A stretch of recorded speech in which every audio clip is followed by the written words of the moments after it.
ಓಂ ಶಾಂತಿ. Date ಆಗಿದೆ 27 ಮೇ 1977. ಅವ್ಯಕ್ತ ಬಾಪ್ದಾದ ಮಧುಬನ. ಅವ್ಯಕ್ತ ಮುರಳಿ ಮಹಾವಾಕ್ಯ ಆಗಿದೆ, ಪಾವರ್ಫುಲ್ ಸ್ಟೇಜ್ ಅರ್ಥಾತ್ ಬಾಪ್ ಸಮಾನ್ ಬೀಜ ರೂಪ ಸ್ಥಿತಿ. ಇವತ್ತಿನ ಸಮಾನ್ ಮೇ ಆತ್ಮ ಬೀಜ ಸ್ವರೂಪ. ಪವರ್ಫುಲ್ ಸ್ಟೇಜ್ ಅಂದರೆ ಯಾವುದು? ತಂದೆ ಸಮಾನ. ತಂದೆ ಸಮಾನ ಆಗೋದಂದ್ರೇನು? ಬೀಜ ರೂಪ ಸ್ಥಿತಿ ಅಂತ ಹೇಳ್ತಾರೆ ಬಾಬಾ. ಸದಾ ಸಮರ್ಥ, ಸದಾ ಜ್ಞಾನಕ್ಕೆ ಖಜಾನೆ ಸೆ ಸಂಪನ್ನ. ಬೀಜ ಸ್ವರೂಪ ಅಂತಂದ್ರೇನು? ಸದಾ ಸಮರ್ಥನೆ ಆಗಿರೋದು, ಸದಾ ಜ್ಞಾನದ ಖಜಾನೆಯಿಂದ ಸಂಪನ್ನ ಆಗೋದು. ಬಾಪ್ ಸಮಾನ ಗುಣಮೂರ್ತ, ತಂದೆಯ ಸಮಾನ ಗುಣಮೂರ್ತ ಮತ್ತು ಶಕ್ತಿಮೂರ್ತ. ज्ञानित्व आत्मा ऐसी विदेशी सो स्वदेशी आत्माओं प्रति बाप दादा के उच्चारे महावाक्य. आज बाप दादा के सामने कौन सी सभा बैठी हुई जानते हो? इंदु बाप दादारವರ ಎದುರುಗಡೆ ಯಾವ ಸಭೆ ಕುಳಿತಿತ್ತು ಗೊತ್ತಾ ನಿಮಗೆ? आज डबल प्रकार की सभा है. ಇಂದು ಎರಡು ಪ್ರಕಾರದ ಸಭೆಗಳಿದ್ದಾವೆ. एक जो सभी सामने बैठे हैं. ಒಂದು ಪ್ರಕಾರದ ಸಭೆ ಏನು? ಎಲ್ಲರೂ ನನ್ನ ಎದುರುಗಡೆ ಕೂತಿದ್ದೀರಾ. विदेशी बच्चे बहुत उमंग उत्साह और लगन से बाप को प्रत्यक्ष करने के प्लान्स बनाते हुए बार बार बाप के गुण गाते खुशी में नाच रहे हैं. ವಿದೇಶಿ ಮಕ್ಕಳು ಬಹಳಷ್ಟು ಉಮಂಗ್ ಉತ್ಸಾಹದಲ್ಲಿ ಲಗನ್ದಿಂದ ತಂದೆ ಪ್ರತ್ಯಕ್ಷ ಮಾಡುವಂತಹ ಪ್ಲ್ಯಾನ್ಸ್ಗಳನ್ನು ಮಾಡ್ತಾ ಮೇಲಿನ ಮೇಲೆ ತಂದೆಯ ಗುಣಗಾನವನ್ನು ಮಾಡಿ ಖುಷಿನಲ್ಲಿ ಡ್ಯಾನ್ಸ್ ಮಾಡ್ತಾ ಇದ್ರು ಅಂತ ಹೇಳ್ತಾರೆ ಬಾಬಾ. ಉನ್ಹೋಂಕಿ ಖುಷಿ ಕಾ ಮನ್ ಕಾ ಗೀತ್ ಬಾಪ್ ದಾದಾ ಕೆ ಸಾಮ್ನೆ ಸುನಾಯಿ ದೇ ರಹಾ ಹೈ. ಅವರ ಖುಷಿ ಮತ್ತು ಮನಸ್ಸಿನ ಹಾಡು ಬಾಪ್ ದಾದಾರವರ ಎದುರುಗಡೆ ಕೇಳಿಸ್ತಿದೆ ಅವ್ರಿಗೆ. ಸಬ್ ತರಫ್ ವಿಶೇಷ ರೂಪ ಸೆ ಬಾಪ್ ಕೆ ಸ್ನೇಹ और ಸೇವಾ ಕಾ ವಾತಾವರಣ ಆಕರ್ಷಣ ಕರ್ನೆ ವಾಲಾ ಹೈ. ವಿದೇಶಿ ಆತ್ಮಗಳು ಏನು ಮಾಡ್ತಾರೆ? ಸಬ್ ತರಫ್ ಎಲ್ಲ ಕಡೆ ವಿಶೇಷ ರೂಪದಿಂದ ತಂದೆಯ ಸ್ನೇಹ ಮತ್ತು ಸ್ನೇಹದ ಸೇವೆಯ ವಾತಾವರಣದ ಆಕರ್ಷಣೆ ಮಾಡ್ತಾರೆ. बाप दादा को भी बच्चों को देख बच्चों के उमंग पर खुशी होती है. ಬಾಪ್ ದಾದಾ ಅವ್ರಿಗೂ ಕೂಡ ಮಕ್ಕಳನ್ನು ನೋಡಿ, ಮಕ್ಕಳ ಉಮಂಗ್ ಉತ್ಸಾಹ ನೋಡಿ ಬಾಬಾಗೂ ಖುಷಿ ಆಗ್ತದೆ. साथ साथ आप सभी बच्चों का मिलन का उमंग देख हर्षित होते हैं.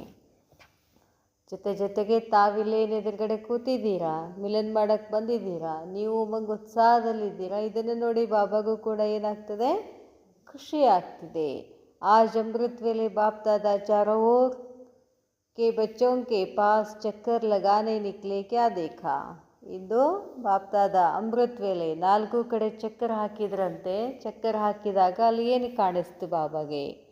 मधुबन वरदान भूमि है. खुशी खुशी से आए हुए बच्चे इस ही मिलन की खुशी में और सब बातें भूले हुए हैं. ಮಧುಬನ ಅನ್ನೋದು ವರದಾನ ಭೂಮಿ. ಇಲ್ಲಿ ಬಂದು ಖುಷಿ ಖುಷಿಯಿಂದ ಮಕ್ಕಳು ಏನು ಮಾಡ್ತಿದ್ದಾರೆ? ಮಿಲನ್ ಮಾಡ್ತಿದ್ದಾರೆ. ಎಲ್ಲ ಮಾತುಗಳು ಎಲ್ಲವನ್ನು ಮರೆತು ಇಲ್ಲಿ ಖುಷಿಯಾಗಿದ್ದಾರೆ. ಹರೇಕ್ ನಂಬರ್ವಾರ್ ಪುರುಷಾರ್ಥ ಅನುಸಾರ ವರದಾನ ಪ್ರಾಪ್ತ ಕರ್ನೆಗೆ ಉಮಂಗ್ ಉತ್ಸಾಹ ಮೇ ಥೇ. ಪ್ರತಿಯೊಬ್ಬರೂ ನಂಬರ್ವಾರ್ ಪುರುಷಾರ್ಥದ ಅನುಸಾರವಾಗಿ ವರದಾನ ಪ್ರಾಪ್ತಿ ಮಾಡಿಕೊಳ್ಳುವಂತಹ ಉಮಂಗ್ ಉತ್ಸಾಹದಲ್ಲಿ ಇದ್ದರು ಅಂತ ಬಾಬಾ ಹೇಳ್ತಾರೆ. ಅವ್ರು ಸಬ್ ತರಫ್ ಚಕ್ಕರ್ ಲಗಾತೆ ಹುಯೇ ಕ್ಯಾ ದೇಖಾ. ಮತ್ತೆ ಎಲ್ಲ ಕಡೆ ಚಕ್ಕರ್ ಹಾಕ್ತಾ ಬಾಬಾ ಏನು ನೋಡಿದರು? मेजॉरिटी का शरीर बल अपने अपने स्थान पर है लेकिन मन की लगन मधुबन तरफ है. ಬಹಳಷ್ಟು ಮಂದಿಗೆ ಏನಿರ್ತದೆ? ಭಲೆ ದೇಹ ಅಲ್ಲಲ್ಲಿರ್ತದೆ, ಆದರೆ ಮನಸ್ಸು ಮಾತ್ರ ಎಲ್ಲಿರ್ತದೆ? ಮಧುಬನದಲ್ಲಿರ್ತದೆ ಅಂತ ಬಾಬಾ ಹೇಳ್ತಾರೆ. ಅವ್ಯಕ್ತ ರೂಪ से ಯೋಗಯುಕ್ತ ಬಚ್ಚೆ ಮಧುಬನ್ में ही अपने को अनुभव करते हैं. ಅವ್ಯಕ್ತ ರೂಪದಿಂದ ಯೋಗಯುಕ್ತ ಮಕ್ಕಳು ಮಧುಬನದಲ್ಲಿ ತಮ್ಮ ಅನುಭವ ಮಾಡ್ತಾರೆ. ಚಾರೋ ಓರ್ ಸ್ವರೂಪ್ ಚಾತ್ರಕ್ ಸವಾನ್ ದಿಖಾಯಿ ದೇ ರಹಾ ಥಾ. 4 ಕಡೆ ಎಲ್ಲರೂ ಚಾತ್ರಕ ಪಕ್ಷಿ ಹಾಗೆ ಮಿಲನ್ ಮಾಡೋಕ್ಕೆ ಮಿಲನದ ಅನುಭವ ಮಾಡ್ತಾ ಇದ್ರು. ಚಾರೋ ಓರ್ ಸ್ವರೂಪ್ ಚಾತ್ರಕ್ ಸಮಾನ್ ದಿಖಾಯಿ ದೇ ರಹಾ ಥಾ. याद की यात्रा के चार्ट में क्या दिखाई दिया? ನೆನಪಿನ ಯಾತ್ರೆಯ ಚಾರ್ಟ್ನಲ್ಲಿ ಏನು ಕಾಣಿಸ್ತು? ಪೊಸಿಷನ್ और ಅಪೋಸಿಷನ್ दोनों का खेल देखा था. ಇವಾಗ ಕೂಡ್ತಾರೆ, ಸ್ಥಿತಿನೂ ಇರ್ತಿತ್ತು ಮತ್ತು ಅಪೋಸಿಷನ್ನು ನಡೀತಾ ಇತ್ತು. ಎರಡನ್ನ ನೋಡಿದೆ. यथाशक्ति हर एक अपने पोजीशन पर स्थित रहने का प्रयत्न बहुत करते, लेकिन माया की अपोजिशन एक स्थिति में स्थित होने में विघ्न स्वरूप बन रही थी. ಎಲ್ಲ ಮಕ್ಕಳ ಇಚ್ಛೆ ಏನಿತ್ತು? ಏಕರ ಸ್ಥಿತಿನಲ್ಲಿ ಇರಬೇಕಂತಿತ್ತು, ಸ್ಥಿತಿನಲ್ಲಿ ಸ್ಥಿತ ಆಗಬೇಕಂತ ಇತ್ತು. ಆದರೆ ಮಾಯಾ ಏನು ಮಾಡ್ತಿತ್ತು? ವಿಘ್ನ ಹಾಕ್ತಿತ್ತು ಅಂತ ಬಾಬಾ ಹೇಳ್ತಾರೆ. ಇಸ್ಕಾ ಕಾರಣ ಕ್ಯಾ? ನೆನಪಿನ ಯಾತ್ರೆಯಲ್ಲಿ ಮಾಯೆ ವಿಘ್ನ ಹಾಕ್ತೈತಿ ಅಂತಂದರೆ ಕಾರಣ ಏನು? ಏಕ್ ತೋ ಸಾರೆ ದಿನ ಕಿ ದಿನಚರ್ಯ ಪರ್ ಬಾರ್ ಬಾರ್ ಅಟೆನ್ಷನ್ ಕಿ ಕಮಿ ಹೈ. ಇಡೀ ದಿನವೂ ನಿಮ್ದು ಅಟೆನ್ಷನ್ ಇರೋದಿಲ್ಲ ಅಂತಾರೆ ಬಾಬಾ. ಅದಕ್ಕೇನಾಗ್ತದೆ? ಯೋಗ ಕೂತಾಗೂ ಡಿಸ್ಟರ್ಬೆನ್ಸ್ ಆಗ್ತದೆ. ಇಡೀ ದಿನವೂ ಬಾಬಾ ನೆನಪಿನಲ್ಲೇ ಇರಬೇಕು, ಕ್ಷಣ ಕ್ಷಣಕ್ಕೂ. ಕೊನೆ ಪಕ್ಷ ಅರ್ಧ ತಾಸಿಗೊಮ್ಮೆ ತಾಸಿಗೊಮ್ಮೆ ಆದರೂ ಬಾಬಾ ನೆನಪಿರಬೇಕು ಅಂತಾರೆ ಬಾಬಾ. ಅದಕ್ಕಾಗಿ ದಿನಚರ್ಯದ ಮೇಲೆ ನಿಮಗೆ ಅಟೆನ್ಷನ್ ಇರೋದಿಲ್ಲ. दूसरा, शब्द संकल्प का खजाना जमा न होने कारण व्यर्थ संकल्पों में ज़्यादा समय व्यतीत करते हैं. ಎರಡನೇದು, ಶುದ್ಧ ಸಂಕಲ್ಪದ ಖಜಾನೆ ಜಮಾ ಮಾಡ್ಕೊಳ್ಳೋದ್ರ ಬದಲಾಗಿ ವ್ಯರ್ಥ ಸಂಕಲ್ಪದಲ್ಲಿ ಹೆಚ್ಚು ಸಮಯ ಏನು ಮಾಡ್ತೀರಾ? ಕಳಿತೀರಾ. ಮೂರನೇ ಪಾಯಿಂಟ್, ಮತ್ತು ಮನನ ಶಕ್ತಿ ಬಹುತ್ ಕಡಿಮೆ. ಮನನ ಶಕ್ತಿ ಮಾಡೋಂಗಿಲ್ಲ ಅಂತಾರೆ ಬಾಬಾ. ಚಿಂತನ ಮಂಥನ ಮಾಡೋದಿಲ್ಲ, ಬಾಬನ ಬಗ್ಗೆ ವಿಚಾರ ಮಾಡೋದಿಲ್ಲ, ಮುರಳಿ ಬಗ್ಗೆ ಚಿಂತನೆ ಮಾಡೋದಿಲ್ಲ, ಮನನ ಮಾಡೋದಿಲ್ಲ. थर्ड पॉइंट, तीसरा, किसी भी प्रकार की छोटी छोटी परिस्थितियाँ जो हैं कुछ भी नहीं, उन छोटी सी बातों की कमजोरी का कारण बहुत बड़ा समझ उसको मिटाने में टाइम बहुत वेस्ट करते हैं. ಬಾಬಾ ಹೇಳ್ತಾರೆ, ಮೂರನೇದು, ಯಾವುದೇ ಒಂದು ಪ್ರಕಾರದ ಸಣ್ಣ ಸಣ್ಣ ಪರಿಸ್ಥಿತಿಗಳು ಬಂದರೂ ಕೂಡ ಏನು ಮಾಡ್ತೀರಾ? ಸಣ್ಣ ಸಣ್ಣ ಮಾತುಗಳಲ್ಲಿ ತಮ್ಮ ಕಮ್ಜೋರಿ ಕಾರಣ ಅದು ದೊಡ್ಡದಿದೆ ಅಂತ ತಿಳ್ಕೊತೀರಾ, ಅದನ್ನು ತೆಗೆಯುವಲ್ಲಿ ಟೈಮ್ ವೇಸ್ಟ್ ಮಾಡ್ತೀರಾ ಅಂತಾರೆ ಬಾಬಾ. ಬಾಬಾ ಹೇಳ್ತಾರೆ, कारण क्या है? इसके कारण ಏನು? समय प्रति समय जो अनेक प्रकार की परिस्थितियों को पार करने की युक्तियाँ सुनते हैं. ಯಾವ್ಯಾವ ಸಮಯದಲ್ಲಿ ಏನೇನು ಪರಿಸ್ಥಿತಿಗಳು ಬರ್ತಾವೆ, ಅದರಿಂದ ಹೆಂಗೆ ಪಾರು ಮಾಡಬೇಕು ಅಂತ ಬಾಬಾ ನಮಗೆ ಯುಕ್ತಿಗಳನ್ನು ಹೇಳಿರ್ತಾರೆ. वह उस समय घबराने के कारण स्मृति में नहीं आती है. ಆ ಪರಿಸ್ಥಿತಿನಲ್ಲಿ ಹೆದರ್ಕೊಂಡು ಬಾಬಾ ಏನು ಹೇಳಿರ್ತಾರೋ ಅದು ಸ್ಮೃತಿನಲ್ಲಿ ಬರೋದಿಲ್ಲ. चौथा, ನಾಲ್ಕನೇದಾಗಿದೆ, अपने ही स्वभाव संस्कार जो समझते भी हैं कि नहीं होने चाहिए. ನಮ್ಮಲ್ಲಿ ಏನು ಸಂಸ್ಕಾರಗಳಿದಾವೋ ಅವು ಇರಬಾರ್ದು ಅಂತ ಅಂದ್ಕೊಳ್ತೀವಿ. ಬಾರ್ ಬಾರ್ ಒಂದು ಸ್ವಭಾವ ಸಂಸ್ಕಾರಕ್ಕೆ ವಶಭೂತ ಹೋನೆ ಸೆ ಅವು ಬರಬಾರ್ದಂತೀವಿ, ಮತ್ತೆ ಮತ್ತೆ ಆ ಸಂಸ್ಕಾರಗಳಿಗೆ ಏನಾಗ್ಬಿಡ್ತೀವಿ? ವಶಭೂತ ಆಗ್ತೀವಿ. ಈ ಕೋಪ ಮಾಡ್ಕೋಬಾರ್ದು ಅಂತ ಎಷ್ಟು ಅಂದ್ಕೊಂಡಿರ್ತೀವಿ, ಮತ್ತೆ ಏನು ಮಾಡ್ತೀವಿ? ಆ ಕೋಪಕ್ಕೆ ವಶಭೂತ ಆಗ್ತೀವಿ. ಬಾಬಾ ಹೇಳ್ತಾರೆ, ಧೋಕಾ ಭಿ ಖಾ ಚುಕೆ ಹೇ. ಮೋಸನೂ ಹೋಗಿದ್ದೀರಾ, ಲೇಕಿನ್ ಫಿರ್ ಭಿ ರಚತಾ कहलाते हुए भी ವಶಭೂತ ಹೋ ಜಾತೆ ಹೇ. ನಾವು ರಚತಾ ಇದ್ರೂ ಕೂಡ ಮತ್ತೆ ವಶಭೂತ ಆಗ್ತೀವಿ. अपने अनादि आदि संस्कार बार बार स्मृति में नहीं लाते हैं. ಅನಾದಿ ಆದಿ ಸಂಸ್ಕಾರ ಅದಕ್ಕೆ ಏನು ಮಾಡಬೇಕು? ಪಂಚಮ ಸ್ವರೂಪ ದಿನಕ್ಕೆ 8 ಸಾರಿ ಆದ್ರೂ ತಿರುಗಿಸ್ಬೇಕು ಅಂತ ಹೇಳ್ತಾರೆ. ಸ್ವದರ್ಶನ ಚಕ್ರ ಎಷ್ಟು ಸರ? ಕನಿಷ್ಠ 8 ಸಾರಿ ಆದರೂ ತಿರುಗಿಸ್ಬೇಕು ಅಂತ ಹೇಳ್ತಾರೆ ಬಾಬಾ. ಅದಕ್ಕೆ ಅನಾದಿ ಮತ್ತು ಆದಿ ಸಂಸ್ಕಾರ ಮೇಲಿನ ಮೇಲೆ ನಿಮಗೆ ಸ್ಮೃತಿನಲ್ಲಿ ತಗೊಂಡು ಬರೋದಿಲ್ಲ, ಅದಕ್ಕೆ ಹಿಂಗೆಲ್ಲ ಆಗ್ತದೆ. इस कारण संस्कार स्वभाव मिटाने की समर्थी नहीं आ सकती है.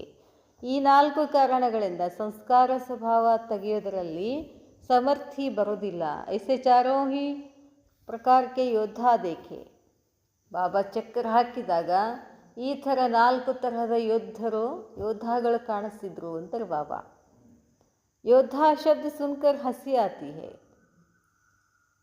ಯುದ್ಧ ಮಾಡೋರು ಅಂತಂದ ಕೂಡಲೇ ನಗು ಬರುತ್ತೆ. ಅವರು ಜಿಸ್ ಸಮಯ प्रैक्टिकल एक्ट में आते हो उस समय हंसी आती है. बाप दादा को ऐसा खेल देखते हुए बच्चों पर रहम और कल्याण का संकल्प आता है. ಇದು ನೋಡಿ ಬಾಬಾಗೆ ನಗು ಬರ್ತಿತ್ತು, ಮತ್ತು ದಯಾನೂ ಬರ್ತಿತ್ತು. ಮಕ್ಕಳ ಮೇಲೆ ಕಲ್ಯಾಣದ ಭಾವ ಬರ್ತಿತ್ತು, ದಯಾ ಬರ್ತಿತ್ತು ಅಂತ ಹೇಳ್ತಾರೆ ಬಾಬಾ. अब तक मेजॉरिटी व्यर्थ संकल्पों की कंप्लेन बहुत करते हैं.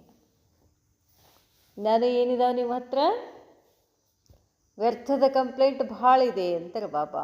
व्यर्थ संकल्प के कारण तन और मन दोनों कमजोर हो जाते हैं. ನಮ್ಮ ಮನಸ್ಸಿನಲ್ಲಿ ವ್ಯರ್ಥ ಸಂಕಲ್ಪಗಳಿರೋದ್ರಿಂದ ವ್ಯರ್ಥ ಸಂಕಲ್ಪಗಳ ಪ್ರಭಾವ ಮನಸ್ಸಿನ ಮೇಲೂ ಆಗತ್ತೆ, ಶರೀರದ ಮೇಲೂ ಆಗತ್ತೆ. व्यर्थ संकल्प का कारण क्या?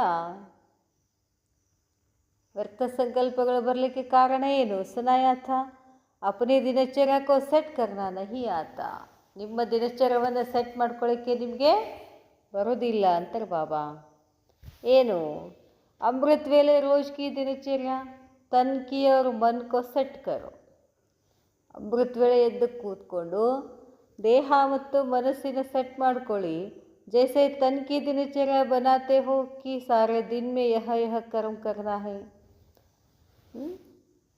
ಇಡೀ ದಿನ ಏನೇನು ಮಾಡಬೇಕು ಅಂತ ಈ ದೇಹಕ್ಕೆ ಏನೇನು ಮಾಡಬೇಕು ಅಂತ ಮಾಡ್ತಿರಲ್ಲ. ಬೆಳಗ್ಗೆ ಏನು ನಾಷ್ಟ ಮಾಡಬೇಕು, ಮಧ್ಯಾಹ್ನ ಊಟಕ್ಕೆ ಏನು ಮಾಡಬೇಕು, ಸಾಯಂಕಾಲ ಏನು ಮಾಡಬೇಕು ಅಂತ ಸೆಟ್ ಮಾಡ್ತಿರಲ್ಲ ಅಂತಾರೆ ಬಾಬಾ. वैसे अपने स्थूल कार्य के हिसाब से मन की स्थिति को भी सेट करो. ಹಾಗೆಯೇ ಸ್ಥೂಲ ಕಾರ್ಯದ ಲೆಕ್ಕದಿಂದ ತಮ್ಮ ಮನಸ್ಸಿನ ಸ್ಥಿತಿಯನ್ನು ಕೂಡ ಸೆಟ್ ಮಾಡ್ಕೊಳ್ಳಿ. ಏನೇನು ಮಾಡಬೇಕು, ಅಮೃತ ವೇಳೆಯಲ್ಲಿ ಏನು ಮಾಡಬೇಕು. ಬಾಬಾ ಹೇಳ್ತಾರೆ, तो ऐसे सुहावने जैसे अमृत वेले याद की यात्रा का समय सेट है, तो ऐसे सुहावने समय पर जबकि समय का भी सहयोग है, सतो प्रधान बुद्धि का सहयोग है, ऐसे समय पर मन की स्थिति भी सबसे पावरफुल स्टेज की चाहिए. पावरफुल स्टेज अर्थात बाप समान बीज रूप स्थिति. ಬಾಬಾ ಹೇಳ್ತಾರೆ, ಅಮೃತ ವೇಳೆ ಹೇಗೆ ಪವರ್ಫುಲ್ ಇರ್ತದೋ, ಯಾದಕಿ ಯಾತ್ರಾಕ ಸಮಯ ಸೆಟ್ ಕರೋ. ಇಂಥ ಒಂದು ಒಳ್ಳೆಯ ಸಮಯದಲ್ಲಿ ತಮ್ಮ ಸಮಯನೂ ಕೂಡ ತಮಗೇನು ಮಾಡ್ತದೆ, ಸಹಯೋಗ ಕೊಡ್ತದೆ. ಅಮೃತ ವೇಳೆಯಲ್ಲಿ ಸತೋಪ್ರಧಾನ ಬುದ್ಧಿನೂ ಸಹಯೋಗ ಇರ್ತದೆ. ಸಮಯ ಪರ್ ಮನ್ ಕಿ ಸ್ಥಿತಿ ಭಿ ಸಬ್ಸೆ ಪವರ್ಫುಲ್ ಸ್ಟೇಜ್ ಕಿ ಚಾಹಿಯೆ. ಅಮೃತ ವೇಳೆಯಲ್ಲಿ ನಿಮ್ಮ ಮನಸ್ಸಿನ ಸ್ಥಿತಿ ಎಲ್ಲದಕ್ಕಿಂತ ಪವರ್ಫುಲ್ ಸ್ಥಿತಿನಲ್ಲಿ ಇರಬೇಕು. ಪವರ್ಫುಲ್ ಸ್ಥಿತಿ ಅಂದರೆ ಏನಂತ ಹೇಳಿದ್ರು ಬಾಬಾ? ಬಾಪ್ ಸಮಾನ್. ಬಾಪ್ ಸಮಾನ್ ಅಂದರೆ ಏನು? ಬಾಪ್ ಸಮಾನ ಆಗೋದಂದ್ರೆ ಏನು ಹೇಳಿದ್ರು ಬಾಬಾ? ಬೀಜರೂಪ ಸ್ಥಿತಿ. ಬೀಜರೂಪ ಸ್ಥಿತಿ ಅಂದ್ರೇನು? ಆತ್ಮನ ಸ್ಥಿತಿ, ನಿರಾಕಾರಿ ಸ್ಥಿತಿ, ಅಶರೀರಿ ಸ್ಥಿತಿಗೆ ಬೀಜರೂಪ ಸ್ಥಿತಿ. तो यह अमृत वेले का जैसा श्रेष्ठ समय है वैसी श्रेष्ठ ಸ್ಥಿತಿ ಹೋನಿ ಚಾಹಿಯೆ. ಅಮೃತ ವೇಳೆ ಅನ್ನೋದು ಎಷ್ಟು ಶ್ರೇಷ್ಠ ಸಮಯ ಇದೆಯೋ ಹಂಗೆ ನಿಮ್ಮ ಸ್ಥಿತಿನೂ ಕೂಡ ಏನಿರಬೇಕು? श्रेष्ठ ಇರಬೇಕು ಅಂತಾರೆ ಬಾಬಾ. साधारण स्थिति में तो कर्म करते भी रह सकते हो, लेकिन यह विशेष वरदान का समय है. ಇಡೀ ದಿನ ಸಾಧಾರಣ ಸ್ಥಿತಿ ಇರ್ತದೆ, ಕರ್ಮ ಮಾಡ್ತಾ ಅದು ನಡೀತದೆ. ಆದರೆ ಇದು ವಿಶೇಷವಾದ ಸಮಯ, ಅಮೃತ ವೇಳೆ. ಎಂಥ ಸಮಯ ಅದು? ವರದಾನ ಪಡ್ಕೊಳ್ತಕ್ಕಂಥ ಸಮಯ. ಬೀಜರೂಪ ಸ್ಥಿತಿ ಭವ. ಯಾರು ವರದಾನ ಕೊಡ್ತಾರೆ? ಶಿವ ಬಾಬಾ. ಬಾಬಾ ಹೇಳ್ತಾರೆ, तो यह अमृत वेले का जैसा श्रेष्ठ समय है वैसी श्रेष्ठ स्थिति होनी चाहिए. साधारण स्थिति में तो कर्म करते भी रह सकते हो, लेकिन यह विशेष वरदान का समय है. इस समय को यथार्थ रीति यूज़ न करने का कारण सारे दिन की याद की स्थिति पर प्रभाव पड़ता है. ಈ ಸಮಯದಲ್ಲಿ ಯಥಾರ್ಥ ರೀತಿಯಿಂದ ಯೂಸ್ ಮಾಡ್ಕೊಳ್ಳಿಕ್ಕೆ ಬರದೇ ಇರುವ ಕಾರಣ ಇಡೀ ದಿನ ನೆನಪಿನ ಸ್ಥಿತಿಯ ಪ್ರಭಾವ ಬೀಳ್ತದೆ. तो पहला अटेंशन अमृत वेले की पावरफुल स्थिति की सेटिंग करो. ಮೊದಲಿಗೆ ಅದಕ್ಕೆ ಗಮನ ಕೊಡಬೇಕು. ಅಮೃತ ವೇಳೆ ಎದ್ದು ಬಂದು ಕೂಡೋದಷ್ಟೇ ಅಲ್ಲ, ಆ ಸ್ಥಿತಿ ಹೆಂಗಿರಬೇಕು? एकदम पावरफुल स्थिति सेट ಮಾಡ್ಕೊಳ್ಳಿ. दूसरी बात, जब ज्ञान की गुह्य बातें सुनते हो अर्थात रेगुलर स्टडी करते हो, उस समय जो पॉइंट्स निकलती है उस हर पॉइंट को सुनते हुए अनुभवी मूर्त होकर नहीं सुनते. ಬಾಬಾ ಹೇಳ್ತಾರೆ, ಒಂದು ಅಮೃತ ವೇಳೆ ಪವರ್ಫುಲ್ ಇರೋದಿಲ್ಲ. ಇನ್ನು ಎರಡನೇ ಮಾತು ಏನು? ಜ್ಞಾನ ಕೇಳ್ತೀರಿ, ಬಾಬಾ ಜ್ಞಾನ ಹೇಳುವಾಗ ಅನೇಕ ಗುಹ್ಯ ಮಾತುಗಳನ್ನು ಹೇಳ್ತಿರ್ತಾರೆ, ರಹಸ್ಯವಾದ ಮಾತುಗಳನ್ನು ಹೇಳ್ತಾರೆ. ಅಂದರೆ ರೆಗ್ಯುಲರ್ ಸ್ಟಡಿ ಮಾಡೋದಂದ್ರೆ ಮುರಳಿ ಕೇಳೋದು, ಮುರಳಿ ಮನನ ಚಿಂತೆ ಮಾಡೋದಕ್ಕೆ ಸ್ಟಡಿ ಅಂತ ಹೇಳ್ತೀವಿ.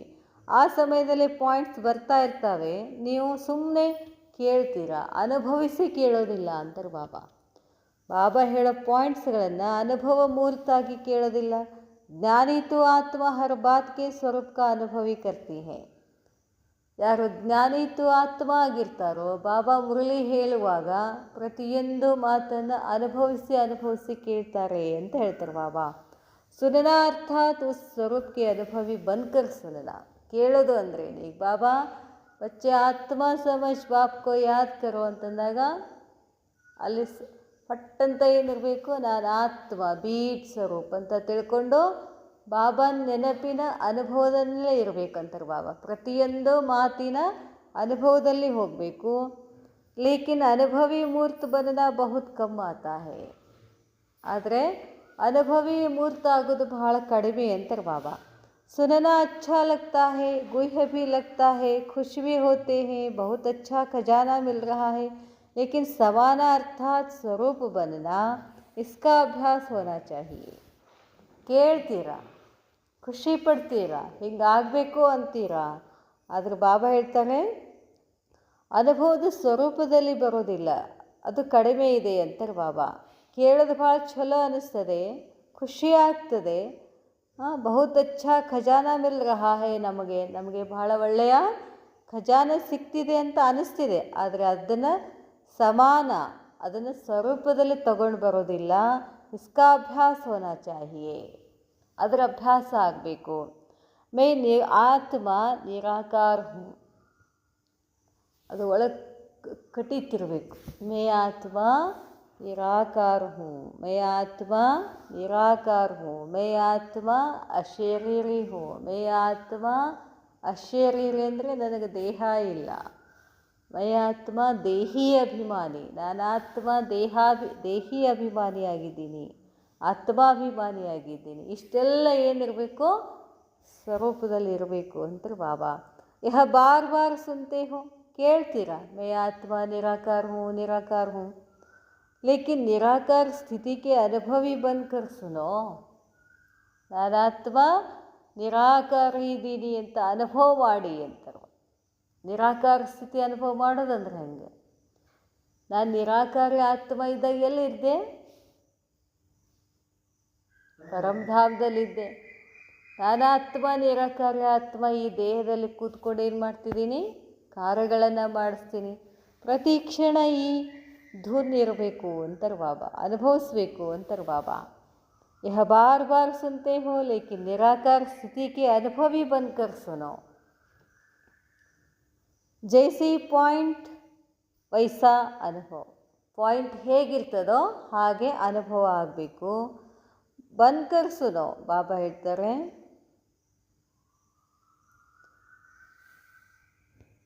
परमधाम की बातें सुनो तो परमधाम निवासी होकर परमधाम की बातें सुनो. ಪರಮಧಾಮದ ಮಾತುಗಳನ್ನು ಹೇಳಬೇಕು ಅಂತಂದರೆ ಈ ಸದ್ ನಾನು ಎಲ್ಲಿ ಕೂತ್ಕೊಂಡು ಹೇಳಬೇಕು? ಪರಮಧಾಮದಲ್ಲಿ ಬಾಬಾನ ಹತ್ರ ಕೂತ್ಕೊಂಡೇ ಆ ಪರಮಧಾಮದ ಮಾತುಗಳನ್ನು ಹೇಳಬೇಕು. ಅಷ್ಟು ಅನುಭವಿ ಆಗಬೇಕು ಅಂತಾರೆ ಬಾಬಾ. ಸ್ವರ್ಗವಾಸಿ ದೇವತಾಯಿ ಸ್ಥಿತಿಗೆ ಅನುಭವಿ ಬಂದು ಸ್ವರ್ಗಕ್ಕೆ ಬಾತೆ ಸುನೋ. ಈಗ ನಾನು ಸತ್ಯುಗದ ಬಗ್ಗೆ ನಾನು ಮಾತಾಡಬೇಕು ಅಂತಂದರೆ ನಾನೀಗ ಏನಾಗಬೇಕು? ನಾನು ಆತ್ಮ ದೇವತಾ ಸ್ವರೂಪದಲ್ಲಿ ಸಿಂಹಾಸನದಲ್ಲಿ ಕೂತಿದ್ದೀನಿ, ಪವಿತ್ರತಾ ಕಿರೀಟ ಹಾಕ್ಕೊಂಡಿದ್ದೀನಿ. ಒಳಗಡೆ ಆ ಚಿತ್ರ ನನಗೆ ಅನುಭವ ಆಗ್ತಿರಬೇಕು. ಅದ್ರ ಬಗ್ಗೆ ನಾನು ಹೇಳಬೇಕು. ಅನುಭವಿಸಿ ಹೇಳು ಅಂತಾರೆ ಬಾಬಾ. ಹೇಳ್ತಾರೆ, ಈಗ ಹೋಳಿಗೆ ಮಾಡಿರ್ತಾರೆ ಮನೆಯೊಳಗೆ, ಅಥವಾ ಏನೋ ಒಂದು ಸ್ವೀಟ್ ಮಾಡಿರ್ತಾರೆ. ನಾ ಏನೂ ತಿಂದೇ ಇಲ್ಲ, ಅದು ಹಂಗದ ಹಿಂಗದ ಅಂತ ಹೇಳಿದ್ರೆ ಅದು ಅಷ್ಟು ಅದಕ್ಕೆ ಬೆಲೆ ಬರೋದಿಲ್ಲ. ಅದನ್ನು ತಿಂತ ಅದನ್ನು ಅನುಭವಿಸ್ತಾ ಎಷ್ಟು ಭಾರಿದ ಊಟ ಅಂತ ಹಿಂಗೆ ಹೇಳಿದ್ರೆ ಅದು ಇಫೆಕ್ಟ್ ಆಗ್ತದೆ ಅಂತಾರೆ ಬಾಬಾ. ಅದನ್ನು ಅನುಭವಿಸ್ಬೇಕು. ಯಾವುದೇ ಮಾತನ್ನು ನೀನೇನು ಮಾಡು, ಬಾಬಾ ಹೇಳಿದ್ದನ್ನು ಅನುಭವಿಸಿ ಆ ಮಾತನ್ನು ಹೇಳ್ರಿ ಅಂತ ಬಾಬಾ ಹೇಳ್ತಾರೆ. इसको कहा जाता है सुनना अर्थात समाना. बाबा ಹೇಳ್ತಾರೆ समाना अर्थात स्वरूप बनना. अगर इसी रीति से मुरली सुनो तो शुद्ध संकल्प का खजाना जमा हो जाएगा. ಈ ರೀತಿಯಿಂದ ನೀವು ಮುರಳಿಯನ್ನು ಹೇಳ್ತಿದ್ರೆ, ಮುರಳಿಯನ್ನು ಕೇಳ್ತಿದ್ರೆ ಏನಾಗ್ತದೆ, ಶುದ್ಧ ಸಂಕಲ್ಪಗಳ ಖಜಾನೆ ಜಮಾ ಆಗ್ತದೆ ಅಂತ ಹೇಳ್ತಾರೆ ಬಾಬಾ. और इसी खजाने के अनुभव को बार बार सुमिरन करने सारा समय बुद्धि इसी में ही बिजी रहेगी. ಕೇಳುವಾಗ ಅನುಭವಿಸಿ ಕೇಳಬೇಕು, ಹೇಳುವಾಗ ಅನುಭವಿಸಿ ಕೇಳಬೇಕು, ಮತ್ತು ಒಬ್ಬೊಬ್ಬರು ಇದ್ದಾಗ ಅದರದ್ದು ಮನನ ಮಾಡ್ತಾ ಅನುಭವ ಮಾಡ್ತಾ ಇದ್ರಿ ಅಂತಂದರೆ ಸಂಕಲ್ಪಗಳ ಖಜಾನೆ ಜಮಾ ಆಗ್ತಾ ಹೋಗ್ತದೆ. और इसी खजाने के अनुभव को बार बार सुमिरन करने सारा समय बुद्धि इसी में ही बिजी रहेगी. व्यर्थ संकल्पों से सहज किनारा हो जाएगा. ವ್ಯರ್ಥ ಸಂಕಲ್ಪ ಬಿಡಬೇಕು ಅಂದ್ರೆ ಬಿಡೋಕ್ಕಾಗೋದಿಲ್ಲ. ಅದರ ಜಾಗದಾಗ ಅದನ್ನು ಬೇರೆ ಏನೋ ತಂದು ಇಡಬೇಕಲ್ಲ. ಬೇರೆ ಏನೋ ಈಗ ವ್ಯರ್ಥ ಅಂದರೆ ನಾನು ದೇಹದ ಬಗ್ಗೆ ಮಾತಾಡ್ಕೋತ ಕೂತಿರ್ತೀವಿ. ಅದರ ಬದಲಾಗಿ ಏನು ಮಾತಾಡಬೇಕು, ನಾನು ಆತ್ಮ ನಿರಾಕಾರಿ, ನಾನು ಈ ದೇಹದೊಳಗೆ ಕೂತ್ಕೊಂಡಿದ್ದೀನಿ, ಈ ಆತ್ಮನೂ ನಿರಾಕಾರಿ, ಇದು ದೇಹದಲ್ಲಿ ಕೂತ್ಕೊಂಡದ, ನಾನು ಪರಮಧಾಮ್ ನಿವಾಸಿ, ನನ್ನ ತಂದೆ ಪರಮಾತ್ಮ, ನಾನು ನಿರಾಕಾರಿ ಲೋಕದಲ್ಲಿ ಇರುವಂಥವಳು, ಇಲ್ಲಿ ಬಂದು ಪಾತ್ರ ಮಾಡಾಕತ್ತಿದ್ದೀನಿ. ಇಷ್ಟು ಮಾಡೋಕ್ಕಾಗಲ್ಲ ನಮಗೆ, ಇದನ್ನು ಮಾಡಲ್ಲ ನಾವು. ಇದನ್ನು ಮಾಡ್ಲಿಕ್ಕೆ ನಿಮ್ದು ಅಮೃತ ವೇಳೆ ಏನಾಗೋದಿಲ್ಲ, ಸ್ಥಿತಿ पावरफुल स्थिति ಇರೋದಿಲ್ಲ ಅಂತಾರೆ ಬಾಬಾ. ಅರ್ಥಾತ್ ವ್ಯರ್ಥ ಸಂಕಲ್ಪಕ್ಕೂ ಸ್ವಯಂ ಹಿ ಜಗಹ ದೇತೆ ಹೋ. ಮನನ್ ಚಿಂತನೆ ಮಾಡಲಿಲ್ಲ ಅಂತಂದರೆ, ಬಾಬಾ ಮುರಳಿನಲ್ಲಿ ಏನೇನು ಹೇಳಿದಾಗ ಅದನ್ನು ಮನನ್ ಚಿಂತನೆ ಮಾಡಲಿಲ್ಲ ಅಂತಂದರೆ ನೀವಾಗೆ ವ್ಯರ್ಥ ಸಂಕಲ್ಪಗಳಿಗೆ ಜಾಗ ಕೊಟ್ಟ ಹಾಗೆ ಅಂತ ಹೇಳ್ತಾರೆ ಬಾಬಾ. ಬಾಬಾ ಇರ್ತಾರೆ और आगे बढ़कर सारे दिनचर्या में क्या क्या कमी करते हो वह फिर दूसरे दिन सुनाएंगे. ಮತ್ತು ನೀವು ಮುಂದೆ ಹೋಗಿ ಇಡೀ ದಿನಚರ್ಯದಲ್ಲಿ ಏನೇನು ಮಾಡ್ತೀರಿ ಅಂತ ಮುಂದೆ ಹೇಳ್ತೀನಿ ಅಂತಾರೆ ಬಾಬಾ. ಈಗಿಷ್ಟು ಸಾಕು, ಮುಂದೆ ಮತ್ತೆ ಹೇಳ್ತೀನಿ. ಪಹಲೆ ಇನ್ 2 बातों को ठीक करो, ज़्यादा डोಸ್ नहीं देते हैं.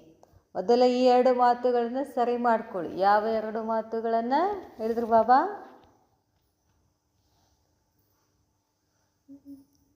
ಒಂದು ಬೀಜರೂಪ ಸ್ಥಿತಿ, ನಾನು ಪವರ್ಫುಲ್ ಸ್ಥಿತಿ, ನಾನು ನಿರಾಕಾರಿ ಇದ್ದೀನಿ, ಪರಮಧಾಮದಲ್ಲಿದ್ದೀನಿ ಅನ್ನೋದು ಅಮೃತ ವೇಳೆಯಲ್ಲಿ ಇದನ್ನು ಪವರ್ಫುಲ್ ಮಾಡಬೇಕು. ಎರಡನೇದು ಜ್ಞಾನ ಕೇಳಬೇಕು ಅಂತಂದರೆ ಜ್ಞಾನದ ಪಾಯಿಂಟ್ಸ್ನ ಸ್ವರೂಪದಲ್ಲಿ ಹೋಗಿ ಆ ಸ್ವರೂಪದಲ್ಲಿ ಸ್ಥಿತಾಗಿ ಕೇಳ್ತಾ ಅನುಭವಿಸ್ತಾ ಹೋಗಬೇಕು. ಈ 2 ಮಾತುಗಳನ್ನು ಮಾಡಿರಿ. ಮತ್ತು ಮುಂದೆ ಇವೆರಡೇ ಡೋಸ್ ಸಾಕಂತಾರೆ ಬಾಬಾ. ಈ 2 ಗುಳಿಗೆ ಸಾಕು. ಯಾವ 2 ಗುಳಿಗೆ ಕೊಟ್ಟರು ಬಾಬಾ ಇವತ್ತು? ಯಾವ 2 ಗುಳಿಗೆ ಕೊಟ್ಟರು ಬಾಬಾ?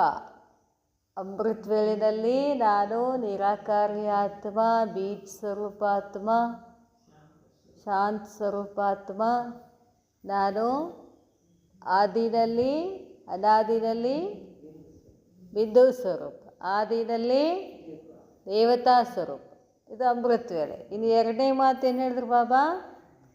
ಮುರಳಿ ಕೇಳುವಾಗ ಬಾಬಾ ಏನೇನು ಹೇಳ್ತಾರೋ ಅದನ್ನು ಅನುಭವಿಸಿ ಕೇಳಿ, ಅನುಭವಿಸಿ ಕೇಳ್ತಾ ಹೋಗ್ರಿ ಅಂತ ಹೇಳಿದ್ರು ಬಾಬಾ. ಇವೆರಡು ಡೋಸ್, ಖುರಾಕ್, ಔಷಧಿವು. ಒಂದು ಅಮೃತ ವೇಳೆ, ಇನ್ನೊಂದು ಮುರಳಿ. ಇವೇ ಅಲ್ಲ ಮೇನ್ ನಮಗೆ, ಇವೇ ಮುಖ್ಯ ಡೋಸ್. सदा समर्थ, सदा ज्ञान के खजाने से संपन्न, याद की यात्रा द्वारा सर्वशक्तियों के अनुभवी मूर्त. ಯಾವಾಗಲೂ ಸಮರ್ಥ ಇರಬೇಕು, ಯಾವಾಗಲೂ ಜ್ಞಾನದ ಖಜಾನೆಗಳಿಂದ ಸಂಪನ್ನಾಗಿರಬೇಕು. ನೆನಪಿನ ಯಾತ್ರೆಯ ಮುಖಾಂತರ ಸರ್ವಶಕ್ತಿಗಳ ಅನುಭವಿ ಮೂರ್ತ ಆಗಬೇಕು. ಯಾವಾಗಲೂ ಪ್ರತಿ ಸ್ಥಿತಿ ಸ್ವಸ್ಥಿತಿ ಮುಖಾಂತರ ಸೆಕೆಂಡಿನಲ್ಲಿ ಮತ್ತು ಸಹಜವಾಗಿ ಪಾರಾಗಬೇಕು.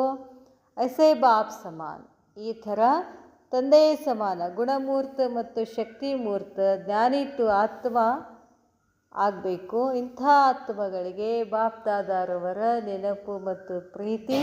ನಮಸ್ತೆ ನಮಸ್ತೆ. ಅಚ್ಚಾ. ಓಂ ಶಾಂತಿ.